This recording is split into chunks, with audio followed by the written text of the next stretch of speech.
我的奶奶。我的奶奶。6月20日， 6月20日，星期二，晴。星期二，晴。我的奶奶已经退休了，我的奶奶已经退休了，但她却休息不下来，因为有许多家务活需要她干。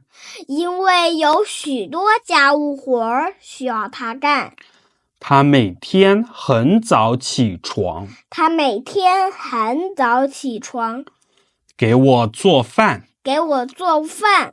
我上学后，她又扫地，擦桌子，把家里收拾得干干净净。等我中午回来，她已经快把饭做好了。吃完饭，洗碗筷又是她的事。她还要抽出时间来辅导我学习。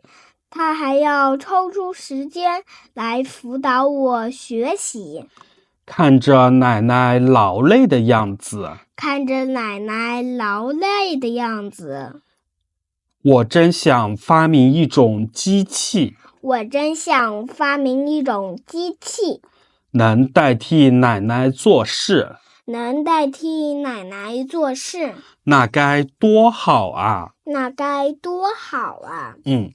你看我们这个第一句啊，我的奶奶已经退休了。退休是什么意思？你知道吗？就是她已经辞职了，不上班了。对，但不是她辞职了，就是奶奶年纪已经到年纪了，她就可以不干了，不工作了，知道吗？然后说一个年轻人，然后他老了就不用干了。对，爸爸也会退休，你以后也会退休，知道吗？然后退休，这个就叫退休了，不是辞职，知道吗？好，那我们再读一遍好吗？好。我的奶奶。 6月20日，星期二，晴。我的奶奶已经退休了，但她却休息不下来，因为有许多家务活需要她干。她每天很早起床，给我做饭。我上学后，她又扫地擦桌子，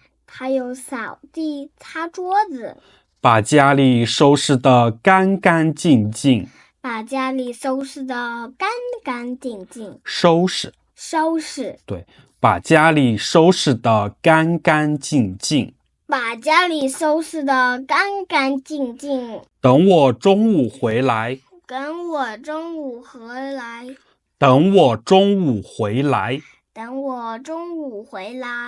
她已经快把饭做好了。吃完饭，洗碗筷又是她的事。她还要抽出时间来辅导我学习。看着奶奶劳累的样子，我真想发明一种机器，能代替奶奶做事，那该多好啊！非常棒，你今天读的是最棒的这一篇。